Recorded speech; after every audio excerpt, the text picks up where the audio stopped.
ആപ്കി അദാലത്തിൽ cricket star Muhammad കൈഫിന്റെ മേലുള്ള കുറ്റാരോപണം ഇദ്ദേഹം മറ്റുള്ളവരെ പുകഴ്ത്തുന്ന ജോലിയിൽ ഏർപ്പെട്ടിരിക്കുന്നു എന്നുള്ളതാണ്. താങ്കളുടെ ക്രിക്കറ്റിലുള്ള സുഹൃത്തുക്കൾ പറയുന്നത് മുഹമ്മദ് കൈഫ് ആരെയെങ്കിലും പുകഴ്ത്തി സംസാരിക്കുകയാണെങ്കിൽ അത് ഗ്രേറ്റ് ചാപ്പലിനെ മാത്രമായിരിക്കും എന്നാണ്. നിങ്ങളോട് ആരാ പറഞ്ഞേ? ഇല്ല, ഈ ഗെയിമിൽ നോക്കുകയാണെങ്കിൽ നിങ്ങളിപ്പോൾ ഈ പറഞ്ഞ കാര്യം അത് എത്രത്തോളം സത്യമാണെന്ന് എനിക്കറിയില്ല.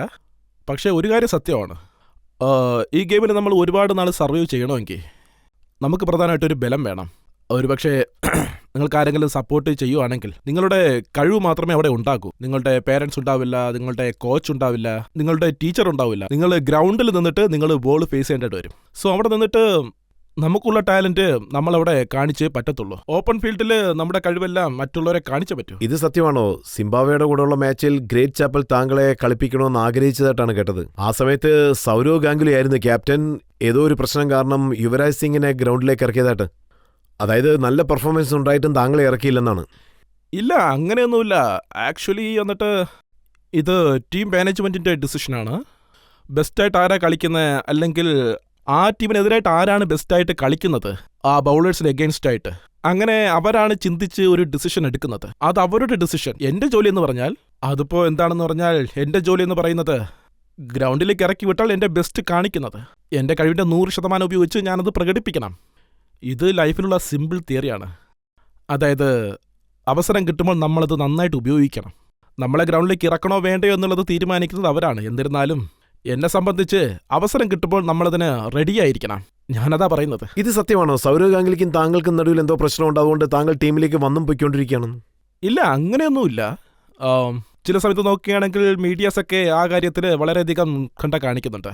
ഇനിയും പറയുകയാണെങ്കിൽ മസാല ലാഡിയത് കുറച്ച് എക്സ്ട്രാ ആയിട്ട് ആ ന്യൂസ് അവർ പുറത്ത് വിടുന്നുണ്ട്. അകത്തുള്ള ശരിക്കുള്ള വിഷയം അതൊരിക്കലും പുറത്ത് വരുന്നേ ഇല്ല. അത് മറ്റുള്ളവർ അറിയുന്ന പോലുമില്ല.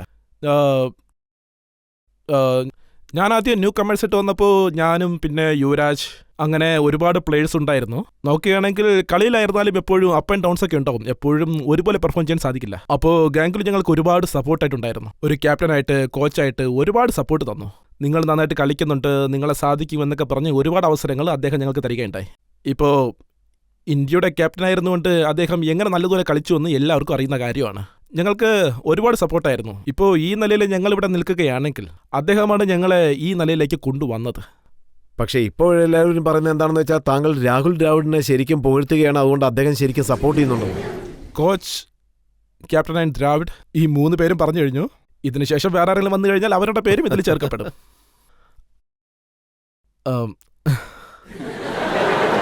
സച്ചിനെ നല്ല ഫിറ്റായിട്ട് വെച്ചിരിക്കുകയാണെന്ന് തോന്നുന്നു.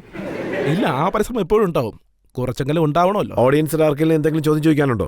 താങ്കൾ ചോദിക്കും. എനിക്ക് കൈഫ് സാറിനോടുള്ള ചോദ്യം എന്താണെന്നാൽ, ആ ലോഡ്സോട് കൂടി കൈഫ് സാർ എങ്ങോട്ടാണ് പോയത്? നിങ്ങളുടെ മുന്നിലല്ലേ ഞാൻ ഇരിക്കുന്നേ. പക്ഷേ ആ കാര്യം ഇപ്പോൾ കാണുന്നില്ലല്ലോ. ഇല്ല, അത് വരും ഇൻഷാ അല്ലാ. എൻ്റെ എല്ലാ കഴിവും ഞാൻ ഉപയോഗിക്കുന്നുണ്ട്. ആ ഇന്നിങ്സ് എങ്ങനെ ഉണ്ടാവുമെന്ന് വെച്ചാൽ നോക്കുകയാണെങ്കിൽ നല്ലതായിട്ടേ തോന്നൂ.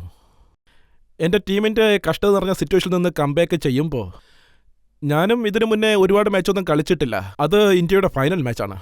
അതായത് നോക്കുകയാണെങ്കിൽ ഓരോ പ്രാവശ്യവും ഓരോ മാച്ചിലും 10 മാച്ചിന് ശേഷം അങ്ങനെയൊന്നും വരുന്നില്ല. അതുമാത്രമല്ല, അതിനുശേഷം ആ ഇന്നിങ്സിൻ്റെ കൂടെ ഞാനപ്പോൾ കളിക്കുമെന്ന് എനിക്ക് തന്നെ അറിയില്ല. അത് വന്നിട്ട് താങ്കൾ പെഷവാറിൽ കളിച്ച പോലെ കളിക്കുമോ? 12 ബോളിൽ 8 റൺ എടുത്ത ആ കളി. ഞാൻ 8 റൺസ് എടുത്തിട്ട് ധോനി 100 റൺസ് എടുത്താലും എനിക്ക് യാതൊരു പ്രശ്നവുമില്ല. ടീം ജയിച്ചാൽ മതി. ആസ് എ പ്ലെയർ അതാണ് എൻ്റെ ആഗ്രഹം.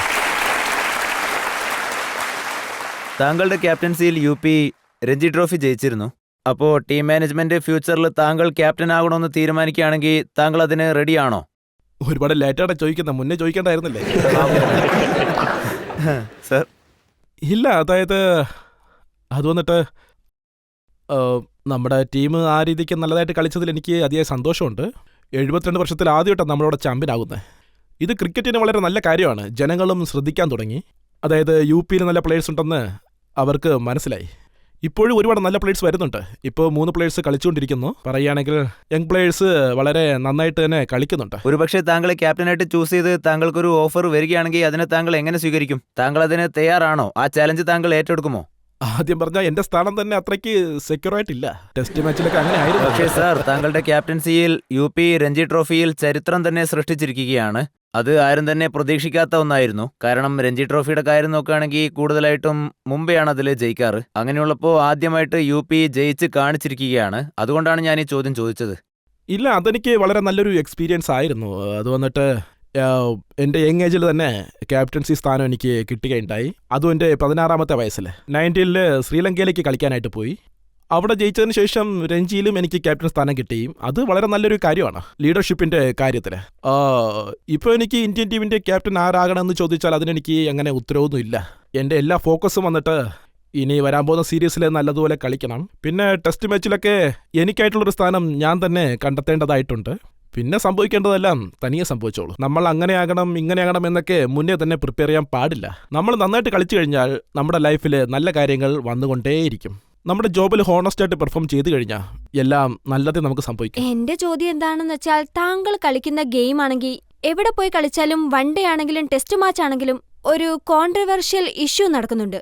അതായത് കോച്ചും ക്യാപ്റ്റനും തമ്മി, പിന്നെ ഇന്ത്യൻ പ്ലേയേഴ്സും തമ്മി. ഇതിന്റെ ഫലം താങ്കൾ കളിക്കുന്ന സമയത്ത് ആ പ്രശ്നങ്ങളൊക്കെ താങ്കളെ ബാധിക്കാറുണ്ടോ? നിങ്ങൾ ചോദിച്ചത് വളരെ നല്ലൊരു ചോദ്യമാണ്. ഉറപ്പായിട്ടുണ്ടാകും. പക്ഷേ അതായത് സീനിയേഴ്സ് പ്ലേയേഴ്സ് ഒരുപാട് വർഷമായിട്ട് കളിച്ചുകൊണ്ടിരിക്കുകയാണ്. വേറെ ഒന്നിനെ പറ്റി ആലോചിക്കാതെ കളിക്കണമെന്നൊക്കെ വിചാരിക്കും.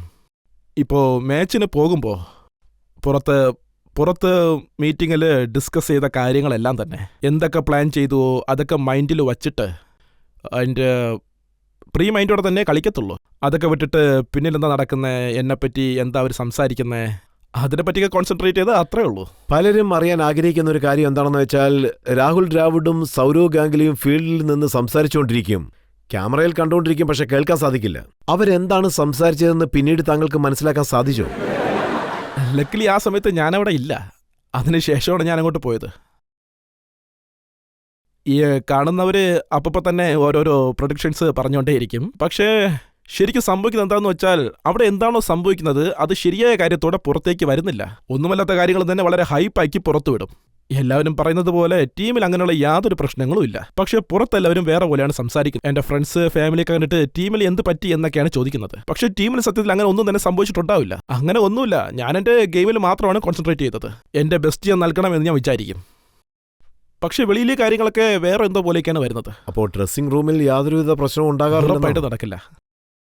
പക്ഷേ താങ്കൾ ഫീൽഡിലേക്ക് ഇറങ്ങുന്ന സമയത്ത് പാകിസ്ഥാൻ പ്ലേയേഴ്സ് പറയുന്നത് ഗ്രൗണ്ടിൽ പല പ്രശ്നങ്ങളും ഉണ്ടാകാറുണ്ടെന്നാണ്. ഇപ്പോൾ സിറ്റുവേഷൻ വളരെ നന്നായിട്ടുണ്ട്. മുൻകാലത്ത് നമ്മുടെ വേൾഡ് കപ്പ് കളിക്കാനൊക്കെ പോകുമ്പോൾ സൗത്ത് ആഫ്രിക്കയിൽ ആ മാച്ചൊക്കെ നോക്കുകയാണെങ്കിൽ മൊത്തത്തിൽ നമ്മളൊന്നും സംസാരിച്ചിട്ടില്ല. പക്ഷേ പുറത്തൊക്കെ വേറെ എന്തൊക്കെയോ പോലെ സംസാരിച്ചു തുടങ്ങി. പക്ഷേ ഇപ്പോഴൊക്കെ അങ്ങനെ ഒന്നുമില്ല. അതൊക്കെ ഓർക്കുമ്പോൾ തന്നെ വളരെ സന്തോഷമുണ്ട്. പ്ലേയേഴ്സിൻ്റെ ഇടയിൽ നല്ല അണ്ടർസ്റ്റാൻഡിംഗ് ഉണ്ട്. ഇൻഫാക്ട് നമ്മൾ ഗ്രൗണ്ടിൽ ബെസ്റ്റ് കൊടുക്കാനാണ് എല്ലാവരും ശ്രമിക്കുന്നത്. എല്ലാവരും ഒന്നായിട്ടിരുന്ന് സംസാരിക്കും. മുന്നത്തെ പോലെ യാതൊരു പ്രശ്നമില്ലാതെ ഇപ്പോൾ എല്ലാം ഓക്കെ ആണെന്നാണ് എനിക്ക് തോന്നുന്നത്. ഇതിനു മുന്നേ ഒന്നും അങ്ങനെയല്ല. ഞാൻ തുടക്കത്തിൽ വന്നപ്പോൾ എല്ലാം വളരെ ഡിഫറൻ്റ് ആയിരുന്നു. ഇപ്പോൾ കുറച്ച് നല്ല കാര്യങ്ങളൊക്കെ നടന്നിട്ടുണ്ട്. തുടക്കകാലത്ത് താങ്കളെ ആരെങ്കിലും വഴക്ക് പറഞ്ഞിട്ടുണ്ടോ? അതൊക്കെ പറയാറുണ്ട്. അത് കേട്ടിട്ട് വന്ന് ഞാനത് ഇഗ്നോർ ചെയ്യാറുണ്ട്. നമ്മളെ എന്തെങ്കിലുമൊക്കെ പറഞ്ഞ് നമ്മളെ ഡിസ്ട്രാക്ട് ചെയ്യാറുണ്ട്. നമ്മളെ അത് തെറ്റായിട്ട് കളിപ്പിക്കാൻ വേണ്ടി ശ്രമിക്കും. അത് നമ്മുടെ വീക്ക്നെസ് ആയിട്ട് മാറും. ബൗളേഴ്സ് നമ്മുടെ അടുത്ത് വന്ന് എന്തെങ്കിലും പറഞ്ഞിട്ടു നമ്മുടെ ബെസ്റ്റ് നമ്മൾ കൊടുക്കണമെങ്കിൽ അതൊക്കെ ഇഗ്നോർ ചെയ്തിട്ട് നമ്മൾ കളിക്കേണ്ടതായിട്ടുണ്ട്. നല്ലൊരു പ്ലെയർ ആണെങ്കിൽ ഇങ്ങനെ ചെയ്യത്തുള്ളൂ.